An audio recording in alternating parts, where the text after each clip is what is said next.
There we go. And we're live. Hello, everybody, and welcome to this week's edition of the This Is Not Therapy Hour. My name is Marie. I'm a coach at Effective Artistry, and I'm joined as ever by Brandon Tessers, LCPC and Clinical Director of Effective Artistry. So, this, as the title says, is not therapy. It's an open conversation and a chance for you to ask questions of Brandon, and I will put some questions to him that we have gathered from people about a topic of your choice. We have a topic lined up for today, but if you're in the chat and you want to ask a different question, don't worry about going off topic. We'll just go where you'd like to take the conversation. A little bit about Effective Artistry. It's a therapy and coaching practice based in Northbrook, Illinois. And for therapy, therapists can work with people anywhere in the state of Illinois. And for coaching, we can work with people anywhere in the world, as long as you have an internet connection. I think that's it.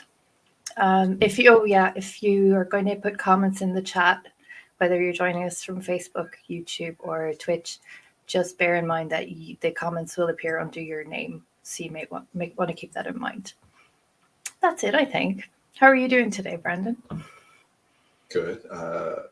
Frantic and running behind as always. My major bugaboo that I still have not had much luck adjusting, but as you know, that's why we popped on 5 minutes late, because I was running late with my session beforehand. But other than that, good. How are you? I'm all right, thank you. Yeah, I'm having a few rest days before I go back to work. So Nice. back to work tomorrow. Yeah. So yeah, very well. Today's topic is one that might be of interest to parents in particular, but anybody who works with kids, particularly tweens and teens. So Margaret Schaus, one of the therapists at Effective Artistry, has been what would you call it? Collecting information or gathering questions or ideas for topics on TikTok. I can't think of the word I'm looking for. Soliciting? Soliciting, that's the word. Yes, thank you. So if you're on TikTok, you can find Margaret at Effective Artistry, and you can put questions to Margaret there, and she'll collate them and gives us topic themes to discuss. But yeah, today's topic is talking to tweens and teens and how to adjust as family dynamics change as your kids grow older. So I know you have you've been running a neurodiversity affirming parenting group. So I wonder if this is something that's come up. Oh yeah, In the it's a parenting group. large part of it. Yeah. Because really, Yeah. whenever we're talking about something as neurodiversity affirming, that means we're going to talk a lot about communication and how to communicate with people, because it means neurodiversity means everybody's different, which means the only valid way to really get useful information about somebody is from them. And the thing that gets in the way of that is communication. Yeah, and I guess I'm not a parent myself. I should state that at the outset. But I have been a kid. I do remember. And I guess there's always that tension between wanting to give your kids the freedom to grow up and also wanting to keep them close. And on the flip side of that, as a kid growing up, you want to explore the world and push boundaries a little bit. And so I guess there can be a bit of conflict, if that's not too strong a word at all. Sure. Around Yeah. that. Yeah. So we have a few questions. Sorry. Yeah, go ahead. Great. No, please. That'll help me from just, instead of trying to give a general discussion of what are questions.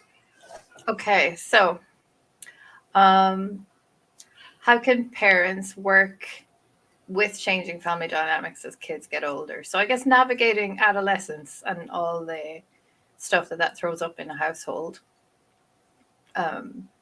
Kids going through physical and emotional changes and how that impacts people around you. Yeah. Well, a good question. And I guess I will say some not general, but like that's my 15-month-old. I know I've been working from home more lately to be around more, but it might be a net negative in terms of the amount of times that he's like hard for my wife to corral because he knows I'm here and he hears my voice and he wants to come and get in here. So a big part of this is about our communication, right? Like not just our communication with the kids and whatever, but all of us, the language that we use, the way that we conceptualize things, which directs what we pay attention to and what we don't and all that stuff. So things like a family dynamic, for example. That's a good question. So, a term like family dynamics, as an example, it's a construct. All these things that we're talking about are constructs. Even adolescence is a construct. And I want to be clear that when I say that, I don't mean, and therefore we should throw it away, or therefore it means nothing. Constructs are useful. Yeah. Yeah. We wouldn't have constructed them if they weren't useful. It is useful to lump people who are between the ages of 13 and 19 together roughly. Does that tell you anything about a given individual 16-year-old? No. But it's still useful to lump them together, partly because we couldn't have conversations like this at all otherwise if there wasn't a way to talk about teenagers or adolescents or whatever. But part of the problem with the way that we talk about this stuff is that two things. One, it creates a sense of inevitability for people, meaning if we say teenagers are defiant, for example, defiance, which is also a construct. And let me clarify, when I say construct, I just mean it is a way of evaluating or describing a thing that is debatable, that it depends on perspective. It's subjective, right? Like, so if we were to say they're arguing is a construct, even though we might agree, like two people yelling at each other and who have different positions and are trying to get the other person to accept theirs, like that's difficult to debate, right? They're yelling, although we get technically yelling. Like the point is, none of this stuff is invalid. It's just we got to talk about it until we reach a point at which we can both say, yes, that is undeniable. We agree. We would both say that that's yelling. Then we don't need to talk about whether it's yelling or screaming or whatever. But if I say yelling and you say screaming, okay, well then what's the difference? We got to evaluate. What do you mean by screaming? What, et cetera, et cetera. So in this particular case, it causes a lot of problems because people have a sense of, like I said, two things. One, inevitability, that adolescents will be defiant, that all teenagers hate their parents, et cetera, or at least will say they do or whatever. The second is that it creates the idea, the image, the illusion of a causal effect, like a causal relationship, that one thing causes another. Meaning, if we say something like all teenagers are defiant, well, what's the one common denominator we just identified between all those people who are experiencing or exhibiting what we would call defiance is that they're teenagers, which means that we're implying that being a teenager makes you defiant, which means that when a given teenager is experiencing or exhibiting behavior that we would, even if we would agree that that is defiant behavior, we're very likely to focus in on, yes, because they're a teenager, meaning we focus in on them. We don't focus in, for example, on what is it that they are defying? Because you take the same teenager, the same individual person, and you tell them to do X and they'll do it just fine, and you tell them to do Y and they'll defy it. So there are variables that matter other than that. So when we simplify things, which we have to do, I'm trying to be clear because I think people sometimes feel like I'm criticizing them for using this language. It is necessary to use this language. It is important and useful. We couldn't do the things that we're doing without it. And it's limited. Things can be useful and even necessary and still not be perfect in every way. Gotcha. I'm saying this to enable the conversation, but also because that's a big part of what's happening in a lot of these cases, is that people have an idea of perfection, and anything that isn't that must therefore be bad. Where are we talking really about parents or kids here? Yeah. Well, in both cases, just people generally, because that's a big part of the secret here. Not secret, it's just what I have found useful for people is to remind them children are not incomplete adults. I say this over and over. They are human beings. You don't have to make a lot of guesses about what they're experiencing, because either you can reference your experiences if you find the right way to make that connection, or you can ask them about their experiences. Like, even the way that this is set up, and it's not us, it's this whole industry, like this whole field is, well, my child is saying that they don't like this, but the experts say it's good for them, and I'm going to listen to the expert instead of listening to my child. Yeah. And again, not to say that we should never take information that other people have gathered through research or experience. Like, there's a reason people are considered experts and limited. And for all those people out there that are experts, whether they consider themselves to be or others consider them to be, or both, just, I would suggest for all of us that it's worth working on accepting and embracing that you don't know, that you are wrong, and that it's still helpful and useful and good to say stuff anyway. Because I think otherwise it creates this image of, this internal pressure of, well, I want to be helpful, or I wouldn't be trying to do this like in the first place. And so if I do anything that causes harm, that means I'm bad. And then I either stop doing the stuff that I'm doing, even though it is helpful in some cases and in some ways, or I become very resistant to the idea that anybody could ever suggest that what I'm doing isn't helpful or is harmful. Okay.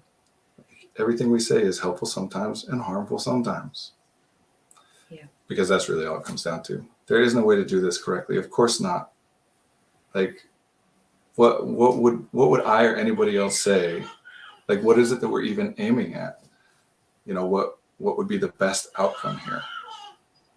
So, in terms of answering the question, what do you do with the changing family dynamics?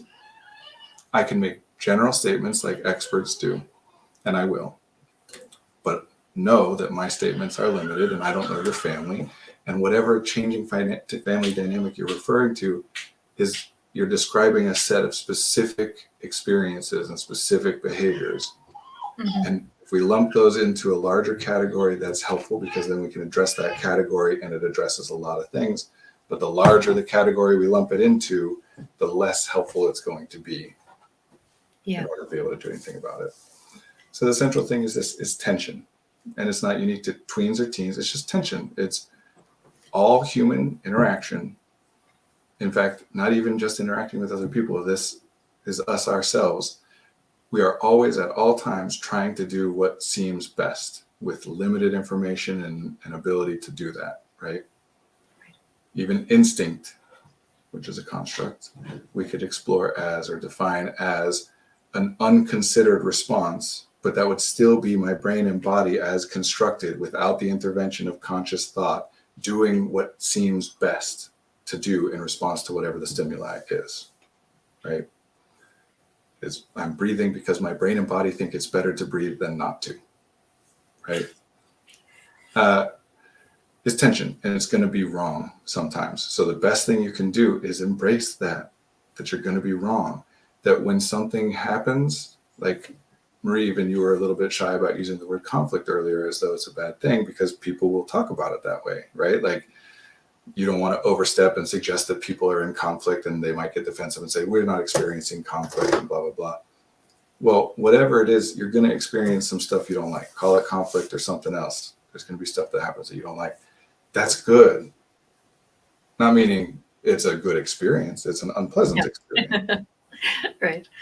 But it's good that it happened, because it happened for a reason. And until the thing happened, you had no idea that there was something worth paying attention to there. So in the intro too, you were saying, like, we want to let them be free to live their lives, but also keep them close, which is a tension and construct, and a perfectly reasonable and like acceptable. No one would have issue with that. And then as soon as I point out what I'm about to point out, everyone's going to say, like, oh, well, that's not how we're taught. It still centers the idea that parents are in total control of what their children do. Yes. And we're not. We don't get to decide to what extent they explore the world. We get to decide what we do in interaction with them, what we say, what we help them with or hold them back from, but those are specific things that we're doing. Are we punishing them to hold them back from something? Are we physically restraining them, right? Like there's specific actions we take. So it will change. Just don't think about that as a bad thing. Yeah. Like when they push back on something that they didn't used to push back on, well, whatever it is that they're pushing, let's say a bedtime, right? A common thing. We've given you a bedtime. Now you're fighting with us about the bedtime and you didn't used to. Yeah, because it didn't used to be a problem, or at least it didn't used to cause them problems enough that it was worth them talking to us about. Or if it did cause enough problems that it was worth them talking to us about, they hadn't considered that the possibility of talking to us about it was even an option. Right. But by the time they're talking to us about it, it's enough of a problem that they think it's worth talking about, and they have considered that talking to us is an option. Well, here are two things that make it more likely that they're going to be, that those things are true, is if they feel safe with us, the bar for how big of a problem it has to be before they talk to us comes down. And if they feel like we actually listen and respond to the things that they are saying to us, not that we just do whatever they want, but we hear what they're saying and we're open to a conversation, then they'll consider that as an option more. And don't we want those things as parents? Like generally, don't you want to feel as though your children feel safe coming to you and that you listen to them? So when they then do and they say stuff you don't like, if you treat that like it's a problem, then you're giving them a mixed message and saying, hey, sometimes it's actually not safe to come to me and sometimes I won't listen. And if I can't explain to you exactly what the difference between this and that is, then you just have to start making guesses about when it's something I will have a healthy and happy and enjoyable conversation with you and when it's going to be a problem. And that's when communication is at risk of breaking down to some degree. Yes. This is why we want to be able to explain what we're doing, not because I need to justify what I'm doing as a parent. Like I like some things and I don't like other things. I don't need to point at research or use logic to explain why it's okay for me to like or not like those things. I just do it the way that I feel it should be done. It's when the other person then says that they would like it to be different. Now we want to explore our reasoning. Yes. Not because if my reasons are better. It's not a good answer. Sorry. No, go ahead, please. Because I said so is not really a helpful answer, and it's one that parents give all the time. Right. And it's not a bad thing to say that, because again, sometimes you just either don't know how to explain it, or you don't have the time right then and there, or the emotional energy or the cognitive availability or whatever. Like you're not a bad person for saying that. Because part of what I'm trying to do so much is eliminate this idea of good or bad, because that's what causes the problem. Because then we stop looking at the thing that actually happened. We're just evaluating it as good or bad, which is always debatable, which means now we're just in fights about whether what we're doing is good or bad, instead of saying, well, this is it. This is what. So it's not bad to say that. And if you say that, the other person has no idea of how to distinguish what things are going to get that kind of response from you versus what things are going to get the other kind of response from you where you're happy to sit down and talk through it. Yeah. So we do it, and there's nothing bad with doing it. You're going to do that sometimes for all kinds of valid reasons, including sometimes that you're just tired and you don't want to, and you can't explain it or justify it more than that, right? Yeah. Just know that that's what happens. Now, when we can talk through it and give reasoning, again, it's not so that we can debate my reasons are better than your reasons, which is how some family dynamics go. Certainly that was the way I grew up. There's a reason I like to talk through and give reasoning and categorize things so much, right? It's because I want you to have a better understanding of how to interact with me, because you care about what I like and don't like. You care about how I think of you and what I want you to do or don't want you to do. Doesn't mean that you think I'm right about it all the time, but you care. It impacts your life. And I care about you, which means that sometimes I'm going to be thinking, what do they want? And it's a lot easier if I can ask you than if I have to guess. But if sometimes when I ask you, what do you want? Or if sometimes when I say, I want the thing, and you tell me that you don't want that, and you can't explain why, which again is fine, it just means that I don't know. Whereas if you can say, no, here's why I don't want that. Now the next time I don't have to just guess and feel unsafe about like, maybe I'm going to get shot down, maybe they'll be upset. I can say, oh no, Usually they respond this way. They responded this way for this specific reason. This thing doesn't meet that specific criteria. Therefore, I can act as though they're going to respond nicely. Gotcha. I know that's a really long answer. And it all comes down to just talk to your kids and listen to them. Okay. And stop treating it like if they have some desire different than yours, that's bad. Yeah. And I think maybe that's where a lot of the tension arises, that we all have expectations of how things should go. And then kids grow up and develop their own views on things, and they're exposed to different things, and their viewpoints change, and then there's disagreement, which is all natural and normal, but it's how we deal with that. Whether you're a parent, a carer, or a teacher, all of the above. And everything we're saying is relevant to any interpersonal dynamics, any interpersonal communication. Because again, the major point is kids are just people. They're just people. They're not different than other people, except that they're younger. And there are some things that come along with being younger, like having less information globally. They'll have more information about whatever things they have more information about, whatever specific, but it takes time to acquire information. It takes time to practice skills. That stuff happens over time. So the younger you are, the less of it you have globally.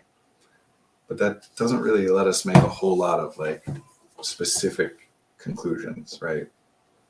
No, and I was speaking to a young client very recently, and I was reminded about how busy and complex teenagers' lives can be, how much they have going on.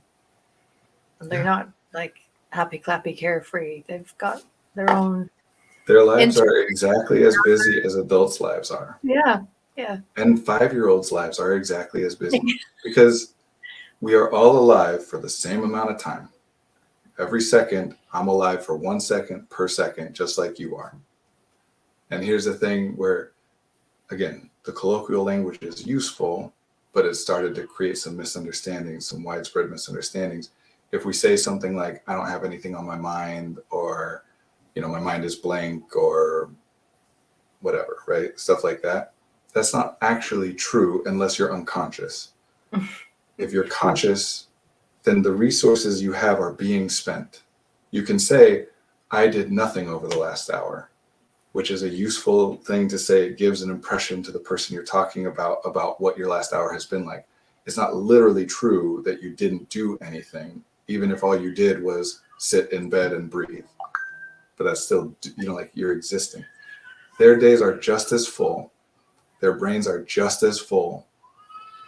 Things are just as important to them as they are to us. And of course, there are differences like, when we get context, right? That each individual experience is more intense when you have fewer total experiences. So we can then turn that around and say, oh, kids are so dramatic and make a big deal about everything. They're crying over nothing and whatever. And it's true, given the context that we have.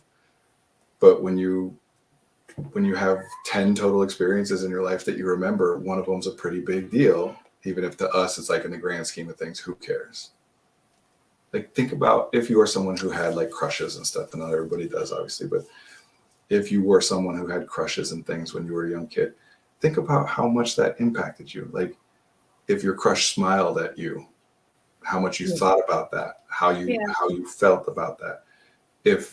Think about how you felt if your friends did something fun together and didn't invite you, how much you thought about that, how much it impacted how you felt. That's what they're experiencing too. And when you experienced it, like it or not, if anybody said to you, it's not a big deal, which mostly we can assume people are saying that to be helpful, right? They're saying, hey, I know it hurts, but don't worry, it's not a big deal. And maybe sometimes it does to some extent help. But also sometimes it tells you that they don't really understand what's going on with you and aren't really that curious to find out about it. Yeah. Sometimes it makes you less interested in letting people know about things. Sorry, I don't know why this is going on. I'm going to silence this real quick.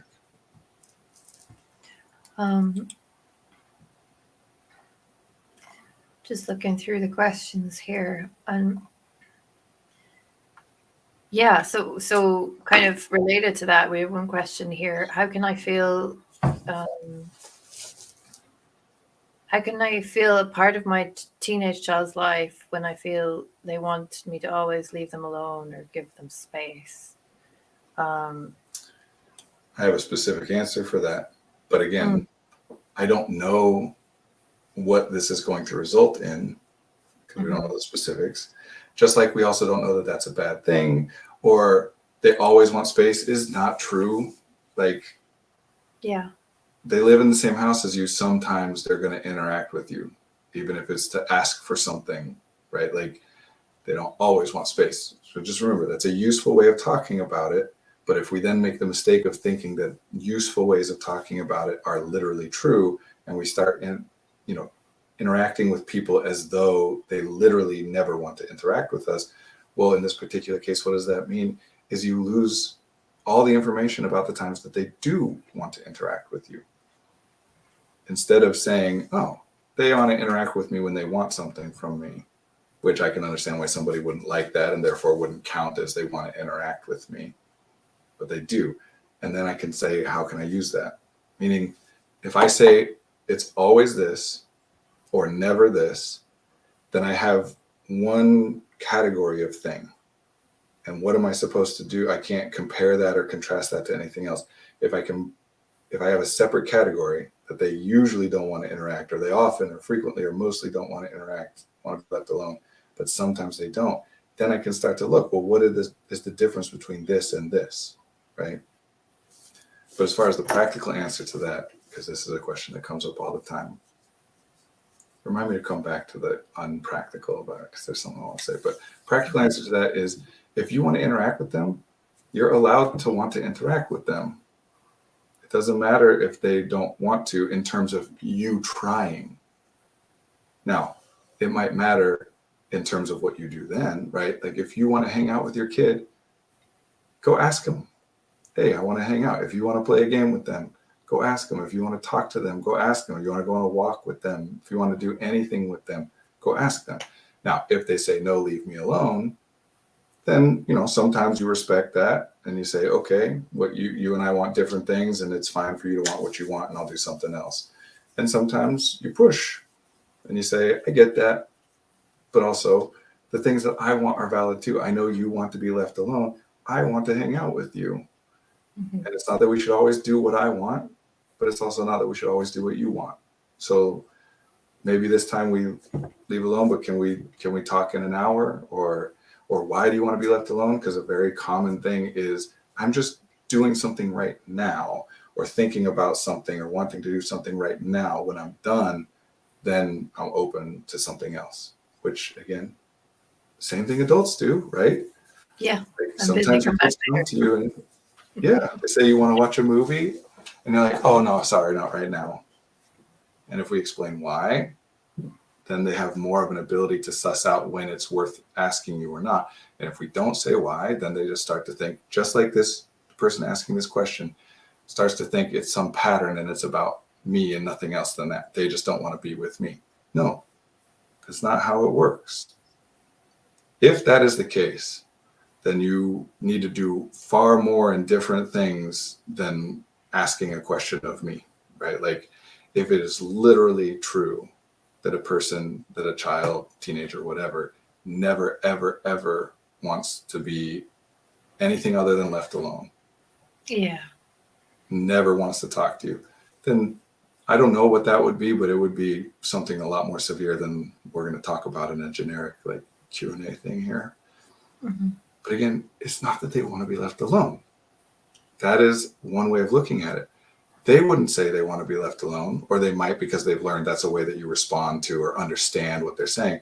But really, it's they want to do something that they either only can do or is preferable to do without you present.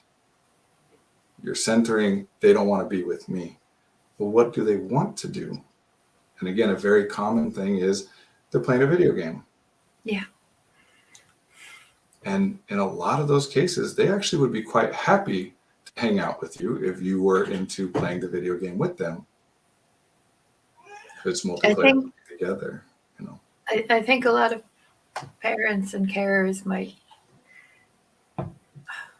I don't know, but I suspect a lot of parents and carers might jump to the worst conclusions if a child is wanting to spend a lot of time on their own, that there's something, there's something wrong, there's something amiss, they're up to something, and that's Yeah, not which necessarily is the case. again, and we don't even need to talk about it through a neurodiversity lens, although let's say through a neurodiversity lens that yes, different people interact differently, different people are charged up or drained by different types of experiences, and sometimes being alone is a way for someone to rest and charge up, and there's nothing wrong with that. And yes, through the neurodiversity lens, we can say that that's more likely if someone is autistic, or that it's more likely for people who have rejection sensitivity dysphoria and social anxiety and all these different kinds of things. That's all true. Also, though, again, it's not that they want to be alone. No. It's that they want to do whatever it is that they are doing while they're alone. And that it might be that the presence of anybody else would inhibit or limit or restrict the enjoyment or benefit of doing whatever it is that they're doing. It might be that they don't actually care whether or not someone else is around, as long as that other person is okay with them doing what they're doing. It might be that they actually would even prefer to have somebody else around if that person was engaging with them in the thing that they're doing in a certain way. People, generally speaking, don't actually like to be isolated. It's not how we're wired. It is important, just like it's important to sleep. And sometimes we say that we like to sleep because we're tired and we like to feel rested after the sleep. But the actual experience of sleeping is not a thing that you enjoy or don't enjoy, because it's not an experience that you have in any kind of way that you can enjoy it or not, right? So of course, it is sometimes preferable for people to be alone. But generally speaking, all humans would rather have other humans around, as long as those humans are at worst not detracting from the thing that they're trying to do. And at best, they'll enjoy having that person around if they're doing it with them. One of the reasons that video games in particular become such an issue is because in a lot of cases, they're playing video games with their friends. And it doesn't seem that way, or we don't think that it's valid to play with your friends online like it is in person. But if you thought of it in the sense of, 40 or 50 years ago, they've got their friends in their room talking about stuff, and then you try and come in and talk to them and they don't want you to come in, then do you have a question about why they won't want to hang out with you? Like, oh, they're talking to their friends about stuff. They don't want you to be there for it. Yeah. What's so bad about that? Yeah. Kids have a right to privacy too. Yeah. I mean, everybody does, and Yeah. everybody doesn't. There's limits, and everybody has a different opinion on what those limits are, and it matters in the specifics, right? Like, I believe everyone has a right to privacy, unless that theoretically violating that privacy could in some way prevent harm to somebody else of a significant nature, right? Like, it's people. It's just people. Like, the only reason we say kids have a right to privacy is because some people have a default response that no, they don't. Mm-hmm. And then we have to say, no, they do. And again, right to privacy construct debatable. But here's what will happen. People like to have certain things that they are not forced to share with certain other people. There are things that I don't want to talk with you about, Marie, and it doesn't mean that I don't care about you or that I think you're terrible or whatever, because that's just how it works. We compartmentalize. We have different relationships, different interests. And if you keep forcing your way in and forcing me to share that stuff with you, is that going to make me like you more or less? Right. Period. So sometimes you can say it's important that you get to see whatever they don't want you to see. You can say that, and it's valid. I might debate it, but whatever specific, it doesn't matter. You can do what you want to do. But just know, just like you, because they're people, if you had stuff that you didn't want someone to see and they came in and they forced you to share it with them against your, would you like that person more or less? Would you try harder or not as much to hide things from that person? Would you avoid that person more or less? They're just people. They Yeah. respond the same way that anybody else would. Right. Yeah. It's a question of trust and respecting their trust and knowing that that trust can be broken easily. Um, It's also I guess, just you do something that people don't like, then they don't like you. yeah, You do yeah, something it's as they simple like, as then that, they like right? you. And of course, it's tension and balance. You do some that they like and some that they don't, and you try and balance it to the best of your ability. And you disagree, and you're wrong sometimes, and they're wrong sometimes. Just figure it out. Yeah. Onto something more specific then. There's two questions here that are kind of similar. So, how can a parent help a teen who's starting to build up a lot of anger, but they don't know where it's coming from? And in a similar vein, what can I do to help my teenage children who are starting to experience general anxiety and stress? What tends to generally work to support them? So, I'm going to be a broken record here. I feel like my talking, answers are talking. help me be more practical because anger doesn't, there's no such thing as general anxiety. Okay. That's a useful way to conceptualize it from an outside perspective when the person who's saying that the anxiety is generalized can't understand the reasoning that some things cause anxiety and some don't. But it is impossible to be anxious about literally everything. That doesn't mean it's impossible to be anxious all the time. Mm. It is, although for a limited amount of time, because anxiety takes resources. It's not something you can do sustainably forever. It leads to burnout or meltdown or whatever, right? Sooner or later, something happens if you're anxious all the time. But even in those cases, you're not the same anxious all the time. Sometimes you're more, sometimes you're less. And even if you theoretically were the same anxious all the time, you're still anxious about a thing. Yeah. And so I don't like talking about it as generalized anxiety, even though that's a useful diagnostic tool, because what we're saying to somebody is that there is no reason that they're anxious. They're saying, So, no, I'm anxious yeah. about this thing. And Yeah. we say, no, it's not about that. It's about you. You're anxious no matter what. They're saying, well, but I'm thinking about this particular thing that's making me anxious. Yeah, but that's an unreasonable anxiety. It's not general. And if we tell them that it is, it causes problems. One of the problems that causes is the first part of that question sometimes causes, not always, sometimes. And again, we use this stuff because it's useful. I'm not saying don't ever refer to it as generalized anxiety. I'm saying if you call it that, just know that it's a useful term, but not actually literally true. It's still worth exploring. What are you anxious about? Let's see if we can identify some patterns of the things that you're anxious about, right? And I guess that same question would apply to the anger issues too. Well, the anger, the way that the question was worded anyway, is kind of the flip side of that problem. Mm. And this is my point, is like, it's not a do this, don't do that. It's this is useful to do in these ways, and it has the potential for these problems. And so this is the other option of something you can do, which is useful in these ways and can potentially cause these problems. If we talk too much about, oh, every anxiety is about something and some reason and whatever, then we might give the impression to somebody that all of their feelings and emotions and experiences must be justified by some logical narrative. I'm angry because this thing happened. Now, and that causes its own problems. In this case, my guess would be that that's not actually what's happening, in the way that this question was phrased. My guess would be here that the anger is, like you said, Marie, that the anger is being considered to be a general thing. They're just angry all the time. And we don't understand why. Because what we're ignoring is that, no, they're angry about this, and then they're angry about that, and then they're angry about that. There are things, but we ignore all the things and just say, nope, it's general anger, and we don't understand why. Now, can that happen? Sure. But if it is, it tells us a lot about what that person is defining anger to mean. Mm-hmm.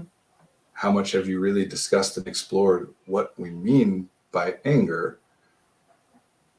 Because if I can use a word like anger or anxiety or happiness or any other, if I can use a word to describe all of my experiences 100% of the time, then I have a very, very broad definition of that word.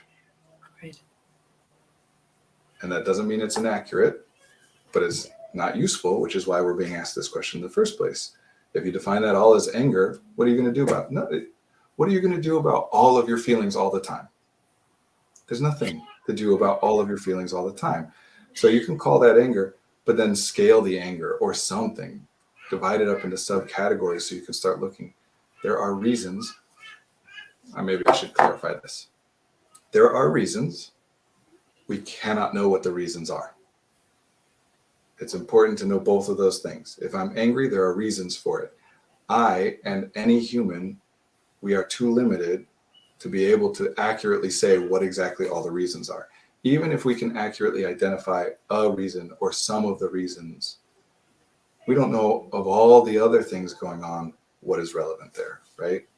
Especially people with like a history of complicated medical issues are very aware of this, of like, oh, this thing is an unpleasant experience. Maybe it's because of this. Well, that seems to have impacted somehow, but there's still something. Maybe it's because of this. Well, that seems to, maybe it's because of this. Maybe it's because of this, and just on and on and on forever. How much of your anger is because you haven't eaten enough? How do we quantify that? How much of your anger is because someone did a dick thing to you? Like, how do we quantify that? So start with what problem is the thing causing, meaning the anger. We wouldn't be addressing it at all if it wasn't causing some negative experience, either for the person themselves, which then they're communicating to us about, I'm angry, but they wouldn't call it anger and they wouldn't express it to us as a problem unless there was something they were experiencing that they don't like. And it could just be the sensation that they're describing as anger is inherently unpleasant. A lot of emotions are inherently unpleasant, just like pain is inherently unpleasant. But those things are inherently unpleasant for a reason. Just like pain is inherently unpleasant, they are our brain and body's best attempt to signal to us that something that's happening is going to cause a problem if we don't address it. So yes, it incentivizes us to figure out what is the thing that's causing the problem. So there are reasons. We cannot know what they are. It is literally impossible. And the only option is to make our best guesses about what they might be anyway, and then address them as though they are about the things that we are guessing they might be about. If those things help with addressing the initial problem, the reason that I called it anger and said that it was a problem, then great. If they don't, they might still be accurate. Maybe you're angry because your father abandoned you. Yeah, that could be accurate. And then what do I do about that anger? Well, you get some closure, come to acceptance. Okay. And if I do that and it helps, awesome. And if I do that and it doesn't help, it doesn't mean that the anger isn't in part due to that, or that's an inaccurate statement. It just means there's other things too. Even though your father abandoned you, sometimes you're angry and sometimes you're not. So that can't be the only variable. So just, again, get specific.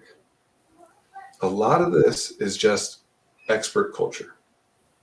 What book do I read about the specific things that my child is angry about? There's no book about that. What book do I read about having an angry child? Ooh, tons of them.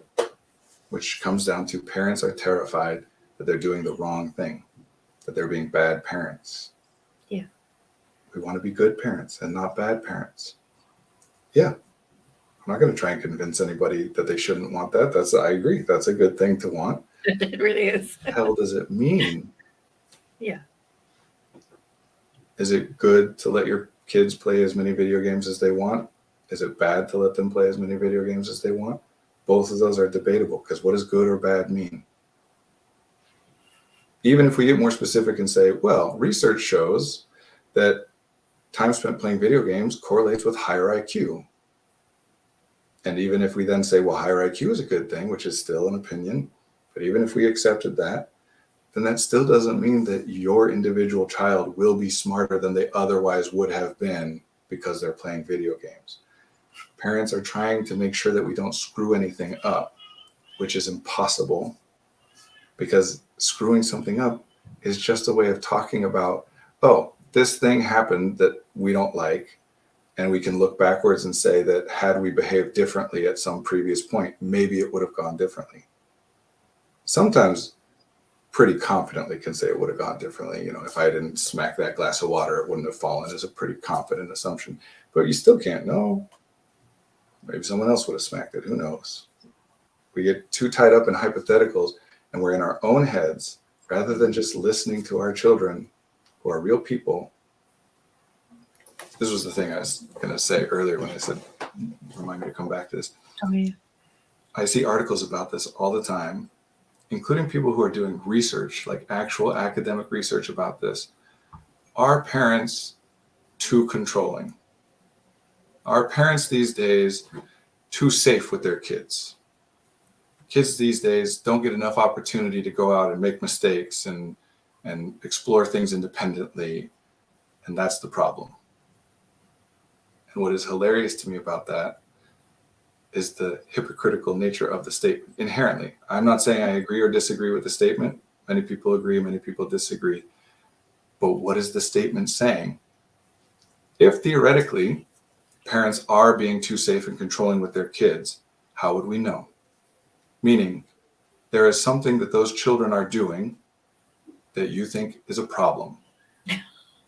They're not resilient enough when they're adults. They don't know how to find jobs. They're not independent enough. Something that the kids are doing, even as they become adults, that you are saying is a problem, which is fair. We can identify, it's opinion based, but we can say what things we think are problematic. And then you're saying the root of the problem is because of what the parents did. And that in order for that problem to be solved, the parents must do something differently. But the problem that you're saying must be solved is that parents need to stop thinking that they should do everything to make their kids never experience a problem, which you're telling them is a problem and they should do something differently. It is paradoxical. Mm-hmm. It's just people's opinions. Yeah. It's creating impossible standards for parents and carers too.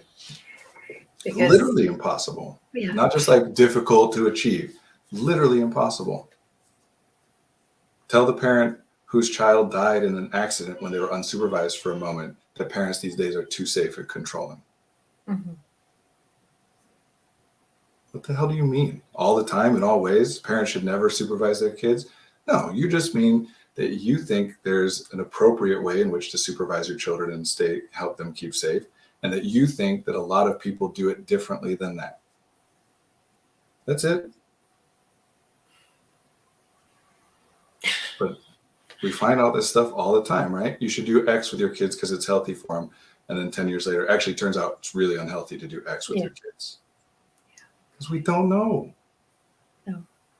So it doesn't mean you reject all the advice and opinions of other people. We're humans. We get information from each other. We can't find everything out on our own. Just stop treating it as though other people's opinions are more valid when it comes to personal experience than the people who are experiencing it. If someone tells you they're depressed and you say, no, experts say that kids these days are just saying they're depressed when they're not really. What? Yeah. Like, what do you mean? Would you disagree with the statement that a child who's saying they're depressed is unhappy with something? No. Yeah, that's the point to start from. That's the point from which to start questions, not to shut down the conversation, right? Right. Yeah. When you talk to somebody, literally, as an adult, how do you feel when you talk to somebody and you use a word to mean something different than what they think the word means, even if they're correct about like the dictionary definition and you are incorrect? And so then their response to you is to criticize your use of that word and not respond to anything you just said. If you say, hey, will you hand me a Kleenex? And they say, actually, that's a facial tissue. And they don't hand it to you. Yeah, that's not helpful at all. It just shuts down the conversation. Okay, you're right. I used the wrong word, but I have crap coming out of my nose and I need something to wipe that on. Will you hand me something? So I'm depressed. No, you're not. Why are they telling you they're depressed? One of my most hated responses about all this stuff, they're just doing it for attention. Well, give them the attention then. Yeah. All communication is done at least in part to draw somebody else's attention to the thing you're trying to communicate to them about. It is a meaningless statement. Anything anybody does or says to somebody else is done at least in part for the attention. What a dismissive and ridiculous and unhelpful statement. Yeah. Also, if they're engaging in behavior which you don't like, and remember, by default, your kids want you to be happy with them at the beginning. Things can change over the course of a life, but humans by default, babies can't do crap. Like literally one of the things that makes humans the species that we are is that all the development that most other species do in utero or in the egg or whatever, that some of that we do after birth. That people will often refer to the first 3 months of a baby's life as the fourth trimester. They cannot do anything on their own. They're at the bare minimum of being able to function outside of the womb, meaning they can like breathe and eliminate waste and take in calories in some kind of a way. That's it. So yes, all babies want the people who care for them to like them, because we all are born into a state in which if the people who are taking care of us don't like us, we die. Yeah. Over time, that can change depending on how we interact with people. But your kids want you to like them. They want you to be happy with them to start with. If that's changing, there's some stuff going wrong. And it doesn't mean it's you necessarily, because it could be something that's happening in some other place. It could be that they're given messages about that they shouldn't like what you're doing, even though they actually do, but now they're pretending not to because they think they shouldn't, which is the same thing the parents are doing. You shouldn't do this with your kids, even if you actually don't mind it and actually kind of enjoy it, but you shouldn't. So you pretend like you don't enjoy it and tell them that it's a bad thing. I like playing video games with my kids. What's so bad about that? And sometimes I don't, but sometimes I do. I don't have to justify it. Anyway. Kids want you to like them, just like you want them to like you. Yeah. That's what it means to care about somebody. Define love or care in any way that doesn't basically mean my perception of your state of being impacts my state of being. If I think you're happy, that makes me feel better than I otherwise would have. If I think you're in pain, that makes me feel worse than I otherwise would have. So therefore, doing the things that I think will make you happy actually helps me to feel better, and therefore is a useful way for me to spend my resources. My brain will think about it that way. I will do things differently than I otherwise would, because even if it doesn't inherently benefit me, if I think it benefits you, and then I get the feedback that it does in a positive way, then I feel better, even though the thing itself is not something I give a crap about. I forget why I started this. I don't know. Just give up this idea that you are in control of everything that happens. That's what I was saying. They're doing it for the intention. Yeah, because they want your attention. And if they've escalated to doing something that you don't like, especially something you punish them for, but it is something that you in any way say to them is undesirable, which is an inherently, how do you feel when someone behaves as though the thing you're doing is undesirable or bad? You don't like that, right? Unless in very specific circumstances, which is a different thing. So why would they do that to get your attention? Because they haven't gotten it yet. They want to get it, just like I want to get people's attention by doing things that they like. I don't want people's attention to be on me because they're mad at me. I want their attention to be on me because they think I'm doing something good. Yeah, so doing something for negative attention is kind of a last resort, right? Yes. It means that they need attention. So yeah, if they say they're depressed and you don't think that they are and they're just doing it for attention, well then why isn't anybody paying attention to the distress they're experiencing before it got to the point where they think, accurate or not, that the only way to get somebody to pay attention to it and treat it as though it's valid and important is to call it depression? Where was it when it was sad? Did they say something or do something and you missed it? Or did they say something or do something and your response was, oh, well, not a big deal, not worth doing anything about, don't worry about it? And now they're escalating it to depression because they've been told that if you're depressed, that's a big deal and it's worth doing something about. And that's the only way they can get anybody to pay attention to what they're experiencing as though it is valid and important.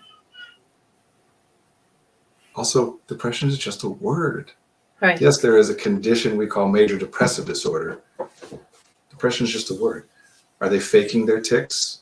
Okay. They're still exhibiting the behavior that we would call a tic. I think they're doing it on purpose. Why would they do it on purpose? There's got to be some perceived benefit there, right?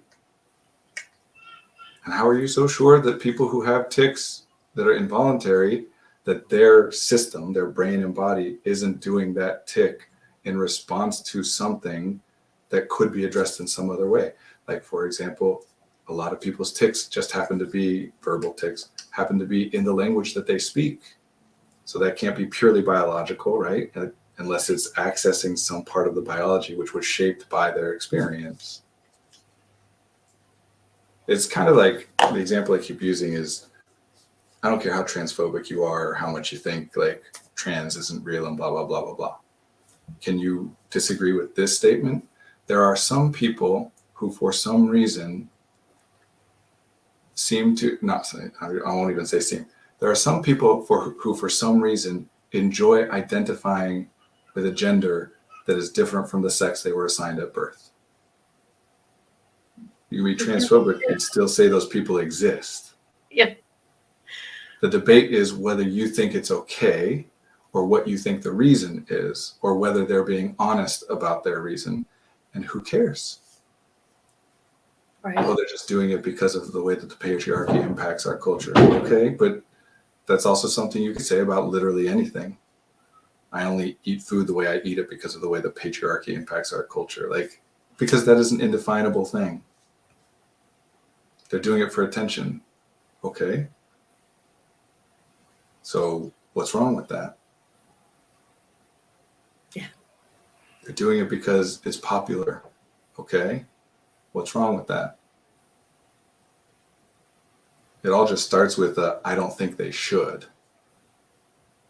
Not anything you can actually point to. Well, research shows that they're harmed by it. First of all, no, it doesn't. Second of all, research is slow and generic and statistical. Even when it's good research, it doesn't actually apply to an individual person's life. Let's say that there was solid research that said 95% of people who drink coffee die 10 years earlier than people who don't drink coffee. Does that mean that we shouldn't let you drink coffee? Hello. In my opinion, no. Right. Well, research says that a bunch of these kids regret going through the processes that they go through. Again, that's made up research. It's not true. But even if it were, so lots of people regret going to college. Yeah. Lots of people regret dating. I have never met anybody who didn't have any regrets about dating some person they dated in their past. Should we then say that people shouldn't date? Or is it more specific than that and you're just picking a particular way of describing it? Even if the way you're describing it is accurate, it's still limited. So I'm saying all this because the biggest thing I can do is try and encourage parents to let go of the idea that what your kids experience is completely up to you. Yes. Oh, we have to let them fail. No, you don't. They will fail. They will fail plenty in ways that you cannot predict or prevent. You don't have to let them fail in the ways where you could predict and prevent it. They'll experience failure. You don't have to let them. We have to let them struggle. No, you don't. They will struggle. And again, in your life, if someone could have prevented you from a painful experience but didn't, do you like that person more or less? If they tell you it was for your own benefit, does that change? Or do you still like them less? Do you learn not to rely on that person because sometimes they'll let you suffer even when they know it's coming and could do anything about it, but because they think it's better for you in the long run? It builds character. It builds, I was just going to say it builds character. Yeah. All that means is you're doing something I want you to do, but that you don't want to do. And I think it's still a good thing to do. Yeah. How would we measure someone's character and whether it's been built or not? But my kids are certainly going to have to deal with people in this life and situations where they have to do things they don't want to do. How do I prepare them for that? Well, to whatever extent they have to deal with those things, they will have to deal with them, right? If you're saying that that is an experience that's going to happen, it will happen. It will happen to the extent that it happens. Why is that something you have to prepare them for by artificially making it happen before it actually does? Yeah. Not to say that there's never benefit to preparing people artificially in advance. Yeah. But if the way you're talking about preparing them for that, well, sometimes they're going to have to do stuff they don't want. So I'm going to make them prepare for that by making them do stuff they won't want. You might be right. And will they like you less or more? And I'm not saying that it's a parent's job to only have their kids like them. I'm just saying that that's the price you pay. Deal with it. When I yell at my kids to stop them from running into the street because I'm too far away and there's not enough time to sit and talk calmly and rationally about why we don't run into the street, and I just say, stop. and they get overwhelmed and nervous and scared because that's what yelling does. That's why it works, is because it scares people. Can I repair from that? Absolutely. But it still is going to make them scared of me for a moment. Even if they immediately connect that to why and why it's helpful and we repair and all that stuff, still for that moment it happens. And you do that enough, it's all ratios, right? If more of our experiences have you being scared of me, even just for a moment, then don't. Are you going to want to be around me more or less? Like when people say I was spanked as a kid and it did me no harm. I would argue But then- that anybody but who's then saying that is advocating for the spanking of children. And I would say that anything that turned you into a person who thinks that you should advocate for other people to spank their children, probably not great. And therefore it actually did harm you. Yeah, exactly. Because again, I'm not even saying that it is, there are cultural factors at play, right? And I certainly don't do that and wouldn't do that, but I'm not going to, that's the whole point of all of this, right? Is that it is, everything is individualized and I don't know somebody else's context. I have my opinion. My opinion is that there are always better ways to handle it than that. That doesn't mean that I think that someone who does it is a terrible, evil person. Just like I don't think people should murder, I also think that anybody who gets to the point of murdering has been impacted by their environment and the choices that they are offered within the constraints that they didn't choose, right? Things can be bad without the person being bad. And we default to what we know or what we've, what we've experienced ourselves. Of course, because what else are you going to do? Yeah. I don't know anything that I don't know. That's kind of the definition. All I know So is we've what I been know. spanked as kids, then unless. And people only get up in arms about that because they think that what you're saying is if you're spanked as a child, that makes you bad in some way. Didn't hurt me any is a response to, they think you're saying spanking children hurts them, meaning makes them worse off in the long run, which means that they should be worse off. And how is anybody going to respond to that statement other than to say, screw you? Same way that anybody else, I played lots of video games when I was a kid. It didn't hurt me. Anything you did, you're going to say that. Unless we can get rid of this extra piece of being good or bad. Yeah. If I do X with my kids and they like it and I like it and it causes no problem, then how are we going to identify that that was a bad thing to do? Except to say that what other people's opinions of it are, or what people think it might lead to later on. But even when there's good evidence to suggest that it might lead to that, it's still statistical and doesn't mean anything about what my particular family is going to experience. And it, again, doesn't mean I ignore that stuff and don't listen to it at all. It just means what you do as a human, you take in information. And especially these days, the most, like the bulk of the information that you're taking in is being filtered through other humans to you.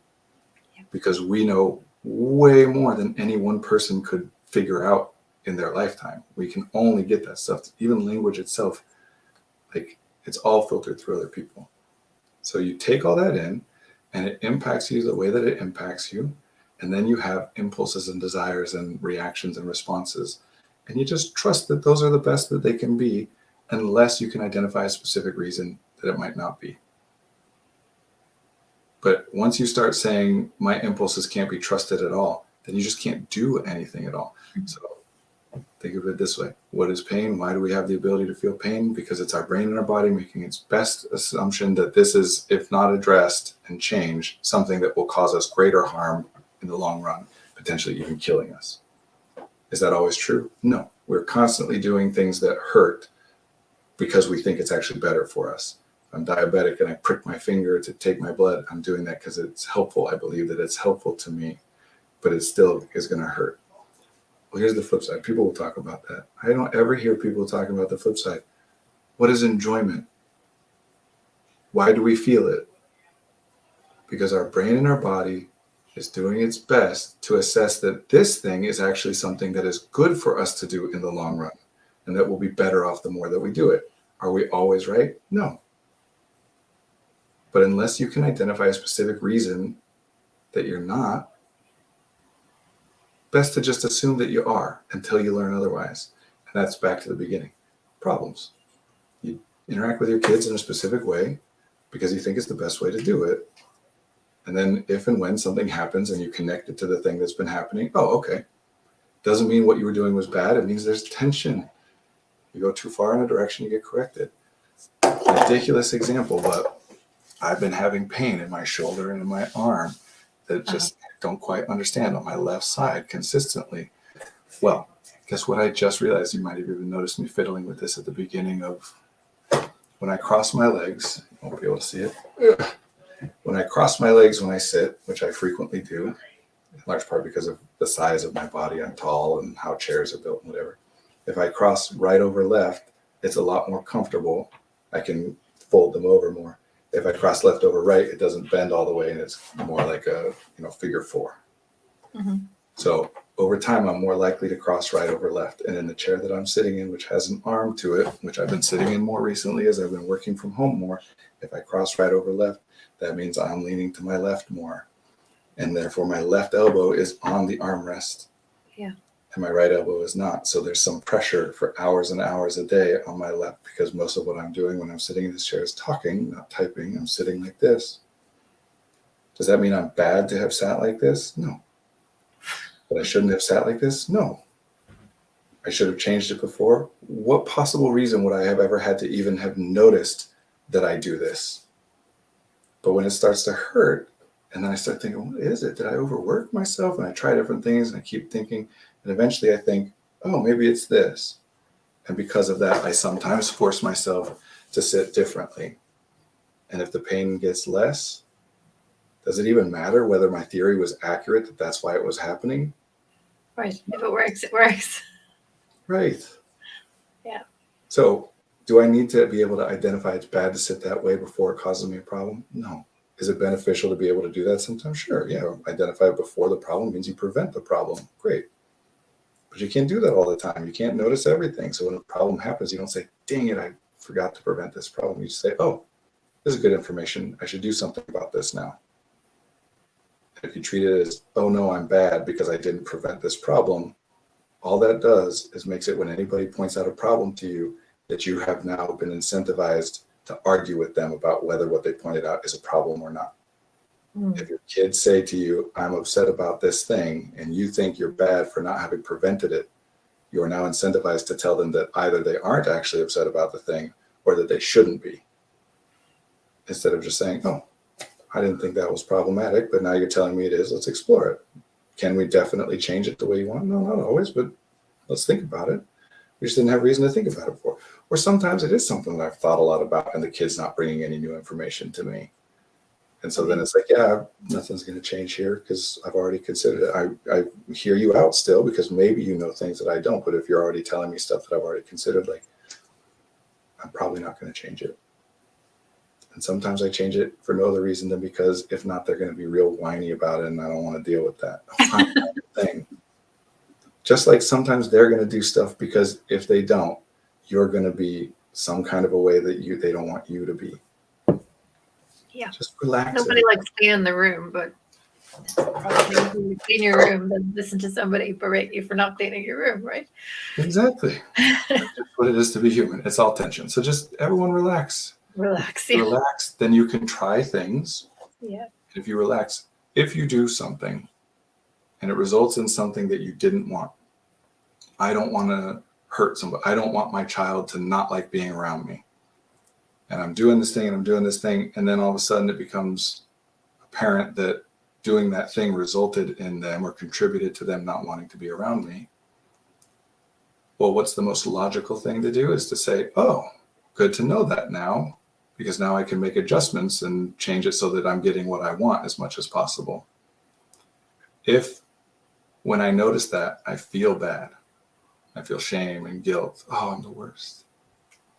That makes the cost of noticing it go up, which means I do it less, which means I don't improve as much as I otherwise could have, which means if you are feeling bad and guilty about having done something that resulted in something you didn't want it to result in, then you're actually keeping yourself from getting better at that. You feel bad because of the outcome, and because of how bad you feel about the outcome, you're making the outcome happen more.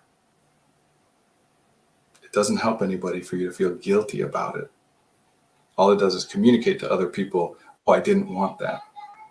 Maybe if they don't believe you, no, you did. No, look how bad I feel. Look how bad I feel. I really didn't. And again, that's fine too. Just know what the results are. Anyway, we're going way over. I should wrap up. We are, yeah. I just wanted to come back to the question that was popped in the chat by Coach Fritz. Hello. Hello. Which was, how can grandparents understand the parents' agendas and support them? Ask them and talk to them. That's it. That's it. Yeah. And you can't do it with everything. Every little thing you do, oh, I'm going to, the parents say, give them some cereal for breakfast, and you do. And then later the parents say, no, not that cereal, this other cereal. Like, we don't think, just like we're saying, we don't think about every little detail. We just do our best. But again, approach it the same way. Now it's still talking about parents and kids. It's just parents and their adult kids who also have kids. So if you have reason to think that those parents might have an opinion about what you're going to do, then you ask them. And sometimes you're going to assume that they don't. You won't even consider that they might have an opinion about what you're going to do, and you do it, and then you find out after the fact that you're wrong. When that happens, welcome it. Oh, good to know, just like we were just talking about. I did not think that would upset you. Now that I realize that it upsets you, I want to know as much as I can about it, so I change what's happening going forward. Instead of, no, you're a jerk for getting upset at this. Mm-hmm. Just talk. Yeah.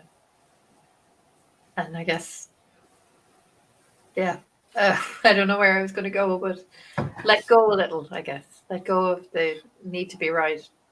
And the need to just deal with things for what they are and the impacts that they are having. Deal with the things that people are feeling. Don't worry so much about whether they should or shouldn't be feeling what they're feeling, or whether what's happening should or should not be happening, should or should not have resulted from what was done. It doesn't matter. It did. Yeah. Deal with the reality of what's in front of you. If I don't like a thing, I don't like it. Yeah, if you talk to me and push me, maybe something I don't like will change into something I do, but maybe it won't. So just know that's a risk you're taking. And therefore, if you understand it that way, am I going to push for my kids to do things that they don't want to do? Of course, do it all the time.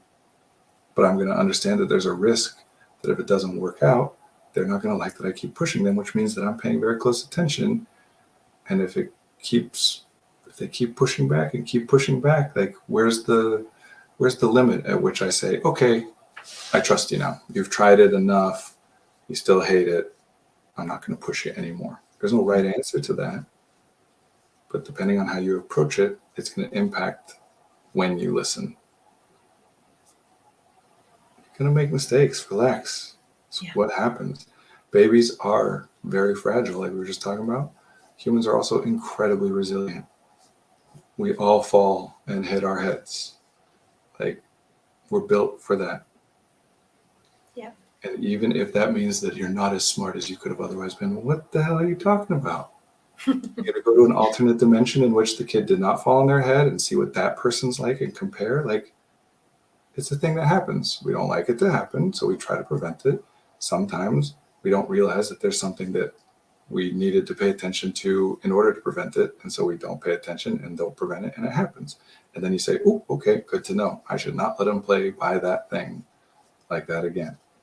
Instead of, oh, I'm the worst and I've ruined my kid's life because they were going to be a genius and now they're not. Like, what are we talking about? That's an inordinate amount of pressure on yourself and on your kid. Yes. That. Well, kids are all depressed and anxious these days. Yeah, because they're being told that every piece of homework they do will ruin their life. If I don't get good grades, then I won't get into a good school. And if I don't get into a good school, I won't get a good job, and I won't make any good money, and I won't have the kind of life that I want to have. Which means if you do this homework, you'll be happy for the rest of your life. And if you don't, you'll be sad for the rest of your life. If I gave you any task and you genuinely believe, because you were hearing it your whole life, not just from me, but from everybody, if I give you any task and you genuinely believe that completion of that task is the difference between you having a happy life for the rest of your life, decades and decades, or having a terrible life for the rest of your life, Are you going to want me to give you that task? I'd be like a deer in the headlights if it was me. Yeah. Imagine someone just gave you a button and said, if you push this button, you'll be happy. And if you don't, you won't. Even if it's that simple, if you genuinely believe it, every time you see that button, you'd be like, oh God, oh God, oh God, everybody shut up, everybody shut up. Mhm. I got to push this button. And if I give you anything that's that important, then you have to shut everything else out of your life. All that other stuff that, by the way, serves some purpose, theoretically, or you wouldn't be noticing it, you wouldn't be enjoying it. It does something for you.